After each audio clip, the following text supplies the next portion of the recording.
Andun, Yeah, are you ready guys? let's go.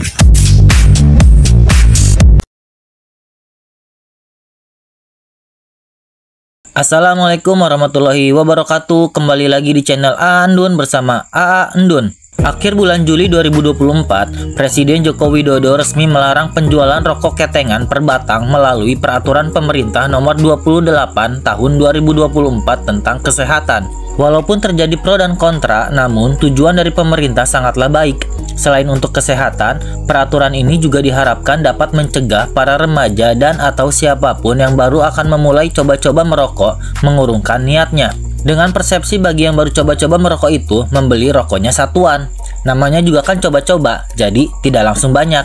Nah, orang-orang seperti ini yang menjadi salah satu sasarannya. Walaupun sampai saat video ini dibuat, Andun sudah coba mencari informasinya dan bertanya ke sana sini, tapi tidak menemukan adanya punishment atau sanksi bagi yang melanggarnya. Padahal, jika ingin peraturan ini efektif, seharusnya dibuatkan juga sanksi dari melanggar peraturan ini. Namun, pada video kali ini, Andun tidak akan membahas terkait peraturan ini. Tidak juga membahas terkait sudut pandang pro dan kontra masyarakat terkait peraturan ini. Dalam video kali ini, Andun akan mencoba membahas pembahasan rokok ini dalam cakupan yang lebih luas, mulai dari sejarah, fakta-fakta menarik, dan beberapa pandangan lainnya mengenai rokok dan atau merokok. Dan dari pembahasan ini, kalian juga akan tahu kapan dan mengapa mulai diberlakukannya regulasi-regulasi terkait rokok dan atau merokok. Semoga melalui video ini kita bisa menambah wawasan kita dan menjadi lebih bijak lagi khususnya dalam hal merokok. Tapi sebelumnya jangan lupa like, comment, subscribe videonya supaya Andun makin semangat buat kontennya. Yuk kita bahas. Secara umum, rokok adalah produk tembakau yang dikeringkan dan diproses dengan tambahan tertentu. Kemudian dibungkus dalam kertas berbentuk silinder untuk dibakar dan dihisap. Rokok mengandung lebih dari 7.000 bahan kimia.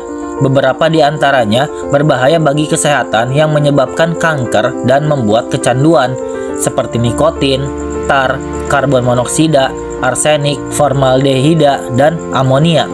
Sejarah rokok. Tumbuhan tembakau asli berasal dari Amerika. Bukti-bukti arkeologis menunjukkan bahwa penduduk asli Amerika sudah menggunakan tembakau sejak ribuan tahun yang lalu. Mereka menggunakannya dalam berbagai upacara religius. Pada tahun 1492, ketika Christopher Columbus tiba di Amerika, ia melihat penduduk asli merokok daun tembakau yang digulung. Para pelaut dan penjelajah Eropa kemudian membawa tembakau ke benua Eropa. Pada tahun 1500-an, tembakau mulai menyebar di Eropa. Jean Nicot, seorang diplomat Prancis, memperkenalkan tembakau kepada istana Prancis. Dari namanya ini jugalah nama nikotin diambil. Pada tahun 1600-an, merokok menjadi populer di seluruh Eropa. Tembakau dihisap melalui pipa, cerutu, dan tembakau kunyah.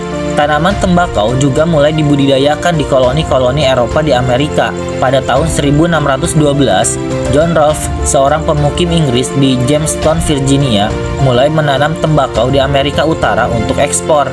Ini menjadi salah satu komoditas ekspor utama koloni Amerika. Pada tahun 1800-an, pengenalan rokok modern seperti yang kita kenal sekarang dimulai. Mesin pembuat rokok pertama ditemukan oleh James Bonsack pada tahun 1881, yang akhirnya memungkinkan untuk dilakukannya produksi massal. Pada tahun 1990-an, rokok menjadi semakin populer, terutama setelah Perang Dunia I dan Perang Dunia II, di mana para tentara yang terlibat diberi jatah rokok. Perusahaan tembakau besar seperti Philip Morris, British American Tobacco, dan R.G. Reynolds berkembang sangat pesat. Barulah pada tahun 1950-an, studi-studi ilmiah mengenai rokok mulai dilakukan dan mulai menunjukkan hubungan antara merokok dan kanker paru-paru. Pada tahun 1964, laporan dari Surgeon General Amerika Serikat menyatakan bahwa merokok adalah penyebab utama kanker paru-paru dan penyakit serius lainnya. Pada tahun 1970-an hingga 1980-an, banyak negara mulai memperkenalkan regulasi untuk mengendalikan rokok, termasuk larangan iklan rokok di televisi dan radio, serta peringatan kesehatan pada kemasan rokok. Pada tahun 1990-an, gugatan hukum terhadap perusahaan rokok semakin meningkat. Pada tahun 1998, kesepakatan besar dicapai di Amerika Serikat, di mana perusahaan rokok setuju untuk membayar miliaran dolar sebagai kompensasi atas kerugian kesehatan pada masyarakat. Pada era modern, di tahun 2000-an, kampanye anti merokok global semakin intensif. Banyak negara memperkenalkan larangan merokok di tempat umum, pajak tinggi pada produk tembakau, dan iklan anti merokok. Dengan banyaknya kampanye anti merokok secara global dengan intensif, maka dikenalkan rokok elektronik atau vape yang muncul sebagai alternatif. Meski dipasarkan sebagai produk yang lebih aman, namun bukti-bukti kajian ilmiah menunjukkan bahwa vape juga memiliki resiko kesehatan yang sama tingginya dengan rokok. Semakin meningkatnya pengetahuan masyarakat global mengenai rokok, maka makin kesini di banyak negara maju tingkat merokok telah menurun drastis. Hal ini juga tidak lepas dari regulasi dan kampanye kesehatan di negara-negara tersebut. Namun, di negara berkembang, konsumsi rokok sangat disayangkan masih sangat tinggi. Fakta-fakta yang jarang diketahui tentang rokok. 1. Filter rokok tidak mengurangi resiko kesehatan. Banyak orang percaya bahwa filter rokok dapat mengurangi dampak berbahaya dari merokok. Namun, penelitian menunjukkan bahwa filter sebenarnya tidak mengurangi resiko penyakit yang disebabkan oleh rokok. 2. Rokok ternyata menyebabkan ketergantungan lebih cepat daripada narkoba. Nikotin dalam rokok dapat menyebabkan ketergantungan yang lebih cepat dibandingkan banyak narkoba lainnya. Ini membuat berhenti merokok sangat sulit bagi kebanyakan perokok. 3. Puntung rokok adalah polutan terbesar di dunia. Setiap tahunnya, sekitar 4,5 triliun puntung rokok dibuang dan mencemari lingkungan. Puntung rokok ini mengandung bahan kimia yang sangat beracun yang dapat mencemari air dan tanah, sehingga akhirnya dapat merusak lingkungan. 4. Industri rokok menargetkan anak-anak dan remaja atau anak muda. Sejak dahulu, industri rokok telah menargetkan iklan mereka kepada anak muda untuk mendapatkan pelanggan baru yang akan terus merokok sepanjang hidup mereka. 5. Rokok mengandung gula. Gula ini digunakan untuk meningkatkan rasa. Gula yang terbakar menghasilkan zat karsinogenik tambahan yang lebih berbahaya bagi perokok. 6. Rokok dapat menurunkan IQ dan mempengaruhi penampilan kulit. Beberapa penelitian menunjukkan bahwa merokok dapat menyebabkan penurunan fungsi kognitif dan IQ, terutama jika seseorang mulai merokok di usia muda.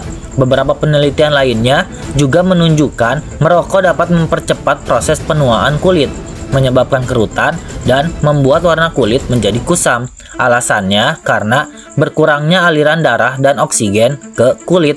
7. Efeknya bukan hanya pada manusia, melainkan juga pada hewan peliharaan.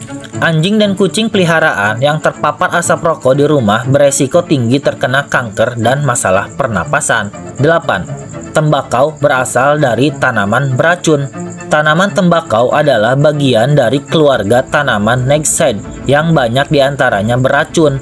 Nikotin sendiri adalah racun yang digunakan tanaman untuk melindungi diri dari serangga. Di Indonesia, jumlah kematian yang diakibatkan oleh kebiasaan merokok sangat signifikan. Wakil Menteri Kesehatan, Pak Dante Saxono Harbuwono, mengemukakan bahwa rokok merupakan penyebab kematian terbesar kedua di Indonesia setelah hipertensi. Kebiasaan merokok menyumbang sekitar 17,3% dari total kematian yang terjadi, mengalahkan diabetes dan obesitas.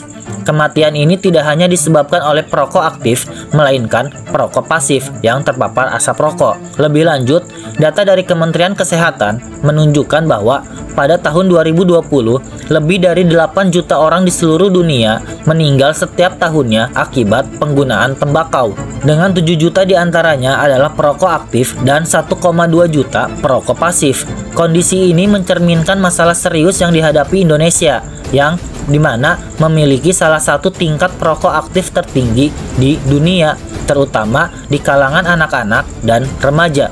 Lalu, dari kondisi-kondisi ini muncul lagi pertanyaan dari beberapa golongan atau bagian masyarakat, yaitu dengan resiko yang sangat tinggi ini, mengapa di Indonesia masih ada ulama atau ustadz yang masih membolehkan rokok atau merokok?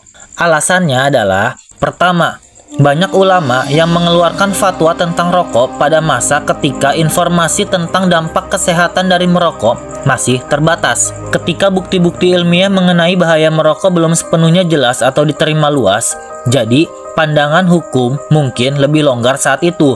Dalam beberapa tradisi juga, sesuatu yang tidak disebutkan secara eksplisit dalam Al-Quran dan hadis sebagai haram seringkali dianggap mubah atau diperbolehkan. Karena rokok adalah produk modern, tidak ada referensi langsung dalam teks-teks klasiknya. Kedua, di banyak budaya, merokok telah menjadi bagian dari kehidupan sosial dan adat istiadat. Ulama yang hidup dalam konteks budaya tertentu mungkin lebih toleran terhadap praktek yang telah lama ada dalam masyarakat. Pada masa lalu, pengetahuan tentang resiko kesehatan dari merokok tidak seluas dan seterperinci seperti sekarang. Beberapa ulama mungkin tidak menyadari sepenuhnya dampak negatif dari merokok untuk kesehatan. Ketiga, adanya pendekatan pragmatik dari beberapa ustadz dan atau ulama. Beberapa ulama mungkin memilih pendekatan yang lebih pragmatis dengan tidak langsung mengharamkannya, tetapi menganjurkan pengurangan atau berhenti secara bertahap. Mengingat ketergantungan yang tinggi dan tantangan berhenti merokok yang sangat berat bagi para perokok berat. Namun, saat ini sebenarnya seiring dengan berkembangnya ilmu pengetahuan, banyak lembaga keagamaan dan ulama yang kini mengeluarkan fatwa baru yang menyatakan bahwa merokok adalah haram. Misalnya MUI yang telah mengeluarkan fatwa yang menyatakan merokok haram bagi anak-anak dan remaja, serta bagi para perokok di tempat umum.